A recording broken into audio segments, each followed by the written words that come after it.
your body is running a highly advanced operating system right now. Mm. But what if I told you that the entire system could just, well, it could crash, taking your memory, your energy, and, your nerves with it? Well, because you're missing a microscopic speck of a single everyday nutrient. Exactly. It's wild to think about. It really is. It reframes how you look at the food on your plate entirely. So we're diving into a massive stack of clinical research today, focused on vitamin B12 or cobalamin. Right. And the main through line in all this literature is that, well, knowledge is most valuable when applied because ingestion does not equal absorption. You can literally be eating this stuff every single day and your cells can still be, starving in the dark. Okay, let's unpack this. Because something you see listed on the side of a generic cereal box is actually secretly running the show when it comes to our DNA. Yeah, it really is the master T. But before we look at why people aren't absorbing it, we really need to understand what this nutrient is actually doing inside of us. So it acts as the ultimate master key for cellular metabolism. Like when you consume carbohydrates, B12 is the catalyst that helps convert those carbs into usable glucose for energy. Oh, I see. Yeah, and it facilitates the utilization of fats and proteins. But more fundamentally, your nervous system absolutely relies on it to function. Without cobalamin, the protective sheath around your nerves, it actually begins to degrade. So it's basically keeping the lights on and keeping the wiring insulated. Exactly. But it goes much deeper than just the wiring. Vitamin B12 is a mandatory ingredient for producing DNA and RNA. Wow. Wait, really? Yeah, every single time a cell in your body divides, it needs B12 to synthesize the genetic code, and it also partners with folate to manufacture healthy red blood cells. Right, the red blood cells. If you don't have enough B12, those red blood cells actually become abnormally large. Oh, weird. Yeah, and they get really inefficient at carrying oxygen, which makes you constantly exhausted. I mean, that explains so much about chronic fatigue. Now, the sources also mentioned it produces a compound called, let me make sure I get this right, S-adenosylmethionine. Yes. Which, I mean, that sounds like a terrifying organic chemistry exam question. What does that actually mean for, the person listening to this deep dive right now? Think of it as a critical biological regulator. It is deeply involved in maintaining your immune function and synthesizing neurotransmitters that regulate your mood. So without B12, your mood regulator essentially goes offline. Exactly. And there's an even more critical chemical interaction here. B12, along with folate and vitamin B6, acts as a sort of biological cleanup crew for an amino acid called homocysteine. Right. The research highlights homocysteine as highly dangerous. Extremely. Because high levels are directly linked to atherosclerosis, heart disease, and, major cardiovascular events. Yeah. So if we think about your metabolism as a complex engine, homocysteine is basically the toxic metabolic exhaust being produced by that engine. And B12 is acting like the catalytic converter. That is a perfect analogy. The catalytic converter neutralizes that dangerous exhaust. But if you remove the converter, the toxic exhaust builds up and it damages the engine itself. Which in this case is your arteries and your heart. Right. Wait, but this doesn't make evolutionary sense to me. If this molecule is literally life or death, I mean, if it's building our DNA and stopping our arteries from turning toxic, why on earth wouldn't our bodies build massive reserves of it? You'd think so, right? Yeah. Why don't we just stockpile it in our tissues like we do with other vitamins? Well, the limitation is its chemical structure. Vitamin B12 is water-soluble, so fat-soluble vitamins like vitamin D or A, those can be safely tucked away in your liver and your fat tissues for months. Okay. But water-soluble vitamins move through the fluids in your body. You absorb what you need in the moment, and the excess is just flushed out through your kidneys. So we are biologically forced to constantly replenish our supply. Exactly. We have to actively seek it out every single day. And we find it almost exclusively in animal products, right? Yeah, almost entirely. If you're looking at optimal dietary sources, you're looking at seafood, sardines, salmon, cod, tuna, scallops, shrimp. Nice. It's also really abundant in lamb and beef, as well as dairy products, so yogurt, cow's milk, cheese. And you can get it from eggs, poultry, crimini mushrooms, and certain fortified foods. And despite how vital it is, the actual physical amount we need is shockingly small. Yeah. Like the recommended dietary allowances from the National Academy of Sciences, they measure this in micrograms. It's a tiny amount. Yeah. Adults over 14 only need 2.4 micrograms a day. That is a fraction of a milligram. Pregnant women need 2.6, lactating women need 2.8, and it scales all the way down to 0.4 micrograms for newborns. Right. 2.4 micrograms is essentially a microscopic speck. It seems almost impossible to miss that target if you're eating any kind of modern diet. You'd certainly think so. But the journey from your dinner plate into your bloodstream is an incredibly complex and honestly fragile obstacle course. Eating the vitamin is merely step one. Here's where it gets really interesting. Because you can eat a massive steak packed with B12, but if your stomach isn't setting the stage properly, it just passes right through you. Exactly. The primary hurdle is digestion. In food, B12 is tightly bound to animal proteins. So to absorb the vitamin, your body must first separate it from that protein. And how does it do that? It accomplishes this using stomach acid. The acid denatures the protein, which frees the cobalamin. But as human beings age, our natural production of stomach acid steadily declines. Oh, wow. Yeah. Consequently, it's incredibly common for older individuals to develop mild or even moderate deficiencies simply because their stomachs no longer produce the acid required to unlock the vitamin from their food. That is wild. So if you've ever reached for a daily antacid because of stress or late-night takeout, you might want to pay attention here. It's not just natural aging that suppresses stomach acid, right? Not at all. The medications we use to manage modern diets play a massive role. Researchers in Australia conducted this massive systematic review back in 2015. The one involving tens of thousands of patients. Yes, looking specifically at acid-lowering agents. These are the pills millions of people take every single morning for heartburn or acid reflux. And they found that long-term use of these medications significantly increases your risk of a B12 deficiency. Because you are chemically turning off the very mechanism that separates the vitamin from the food. Exactly the issue. Taking those acid-lowering agents for 10 or more months puts you in the high-risk category. And taking higher doses triggers the deficiency even faster. So you solve the heartburn, but you inadvertently starve your cells. It's a harsh trade-off. And even if you have perfect stomach acid, there is a second, far more severe roadblock the body can throw up. The sources describe a condition called pernicious anemia, which, that sounds like something out of a Victorian novel. It does, but it is a fascinating, albeit really dangerous condition. Let's say your stomach acid successfully breaks the B12 away from the food protein. Okay, so step one is complete. Right. The free B12 still can't just float into your bloodstream.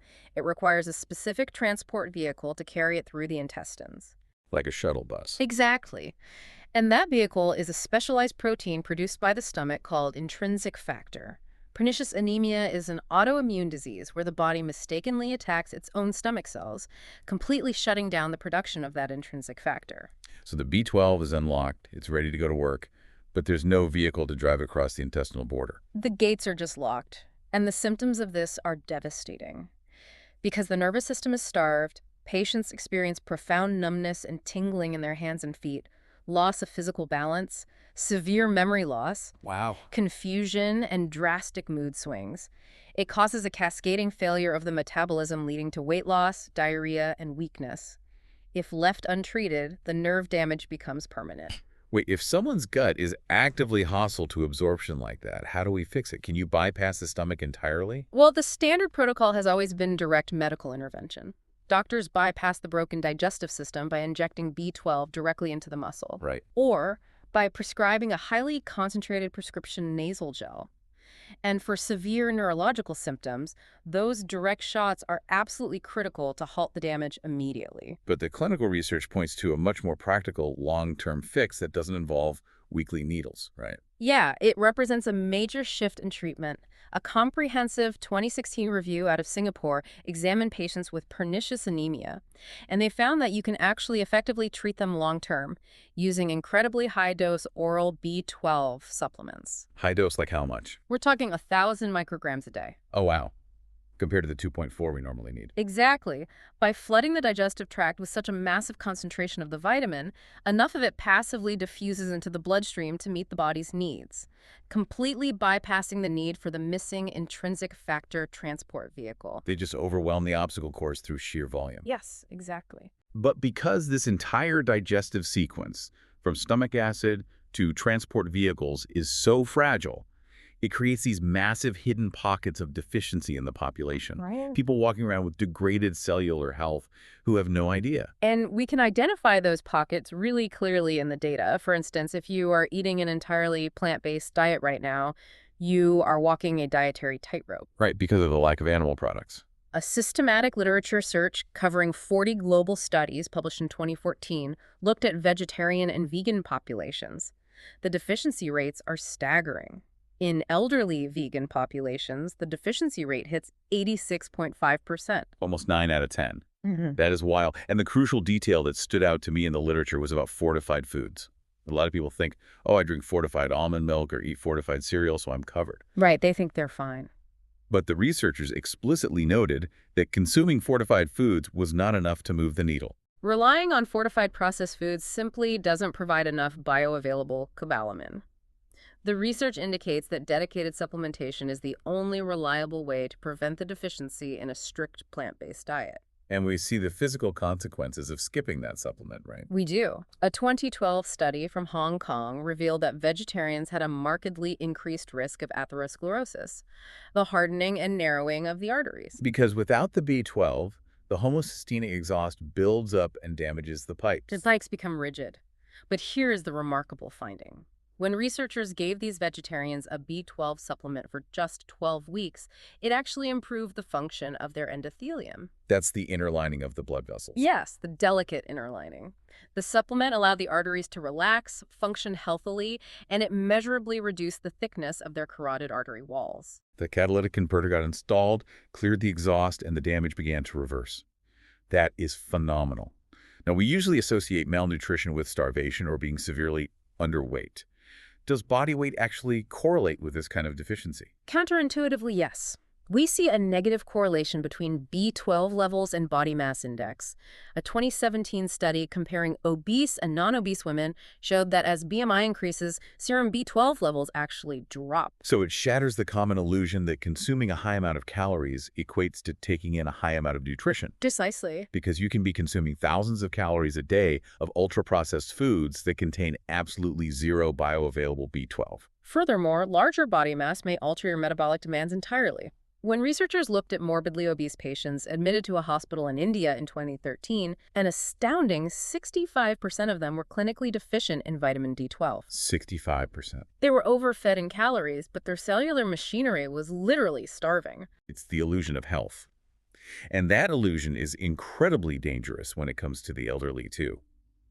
Doctors use something called the mini nutritional assessment, or MNA, to see if an older patient is eating a balanced, healthy diet. But the sources show that looking at their plate is functionally useless for predicting B12. This raises an important question about how we measure nutrition. A 2016 study in Portugal evaluated elders whose nutritional status was categorized as perfectly normal by that MNA test. So they looked healthy on paper. Right, they looked healthy, they were eating balanced meals. Yet when researchers actually analyzed their blood, nearly 12% were clinically deficient and over 32% had dangerously low levels. Because they lacked the stomach acid to absorb the healthy food they were eating. Exactly. You simply cannot guess someone's B12 status by looking at their dinner or their waistline. You have to get the blood test. The physical reality inside the bloodstream tells a completely different story than a dietary questionnaire. It's wild that it has such a physical impact on weight and arteries. But since B12 is the master key for the nervous system, this deficiency isn't just physical. It fundamentally alters the brain's chemistry, right? Absolutely. Think back to acetylmethionine, that compound regulating mood neurotransmitters. The organic chemistry test question. Exactly. A 2015 clinical trial in Turkey involving individuals diagnosed with depression found that they had significantly lower dietary intakes of vitamin B12 compared to healthy volunteers. Wow. When the structural components of the nervous system degrade, mood regulation is heavily impacted. The research also points to an unexpected chemical interaction regarding healthy young women. I'm looking at the findings surrounding oral contraceptives. Yeah, that was an interesting one. It appears that hormonal changes can alter nutrient absorption or how binding proteins behave in the blood. Right. A 2013 Australian study found that healthy women taking oral contraceptives consistently displayed lower levels of vitamin B12 than non-users.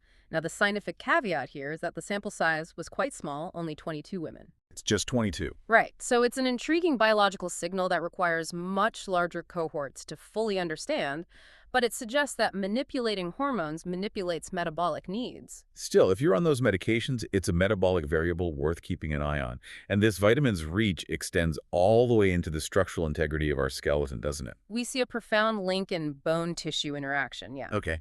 A 2014 population-based study tracked elderly men in Sweden and San Francisco who suffered X-ray verified bone fractures. Okay. They discovered that the men with the lowest intake of vitamin B12 had a significantly higher risk of experiencing those fractures. It suggests cobalamin plays an under-researched role in maintaining bone density and structural strength. But the most critical consequence in all the literature we're reviewing has to be its impact on the very beginning of human life. We're talking about fetal development. Yes. A fetus is undergoing the most rapid, massive cellular division imaginable. And as we discussed, every single one of those new cells requires B12 to synthesize its DNA. A massive 2017 meta-analysis based in Norway looked at over 11,000 pregnancies across 11 different countries.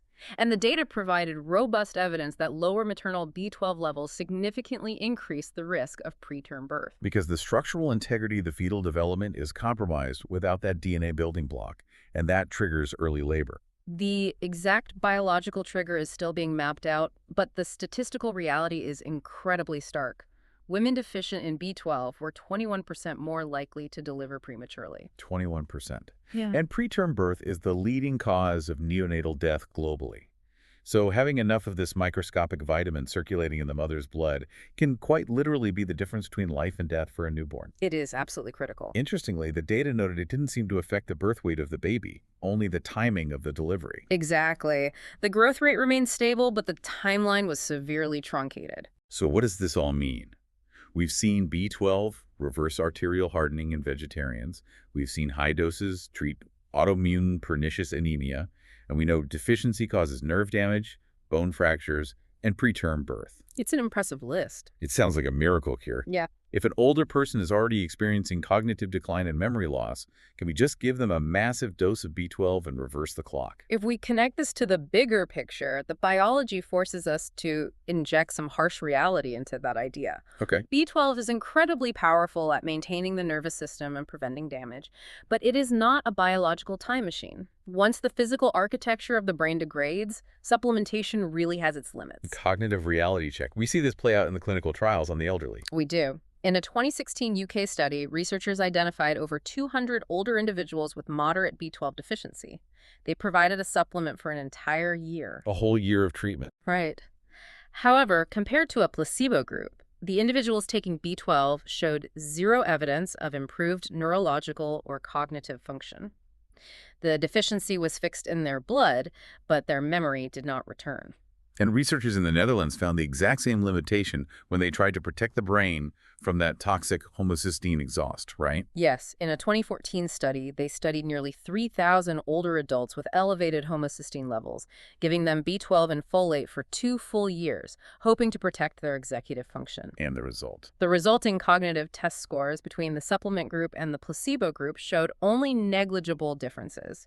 It may have slightly slowed the global cognitive decline, but the difference was so minuscule it could have easily been attributed to statistical chance. It's like running a car engine without oil for years. The gears are grinding, the metal is shearing off, the internal damage is physical and permanent. Right. If you finally realize your mistake and pour a fresh quart of oil into the engine, it stops the engine from seizing up entirely. It prevents future damage. But that fresh oil doesn't magically rebuild the metal gears that were already ground down. The key is to never let the engine run dry in the first place. That is exactly it. The preventative framework is the only one that works for cognition. Treating severe cases halts the progression of dementia, but treating a moderate deficiency late in life won't magically rebuild an aging brain. But the physical metabolic side of the equation, the energy levels, the red blood cells, the cardiovascular risks, that is highly reversible if you catch it. The data out of Canada proves how incredibly responsive the body is. Yes, the 2016 Canadian study on long-term care residents is the perfect counterweight here. They evaluated over 400 elders being admitted to a facility. At admission, nearly 14% were severely deficient, and over 38% had a subclinical deficiency. They were running on fumes. Completely. But because the medical staff screened everyone with a blood test and provided targeted oral supplements just 1 year later, the total deficiency rate across the facility had plummeted to a mere 4%. They essentially eradicated a systemic biological failure just by paying attention to the blood work. It is highly amenable to treatment provided you actually look for it. Which brings us to the ultimate synthesis for you, the listener. We've discovered that vitamin B12 is the master key for everything from your DNA replication to neutralizing toxic cardiovascular exhaust to regulating your mood neurotransmitters. It does it all? Yet that key is frustratingly easily lost. Your stomach acid drops as you age, the antacids in your medicine cabinet actively block absorption, and relying entirely on a plant-based diet leaves you incredibly vulnerable. But the most reassuring takeaway from all this clinical literature is the safety profile.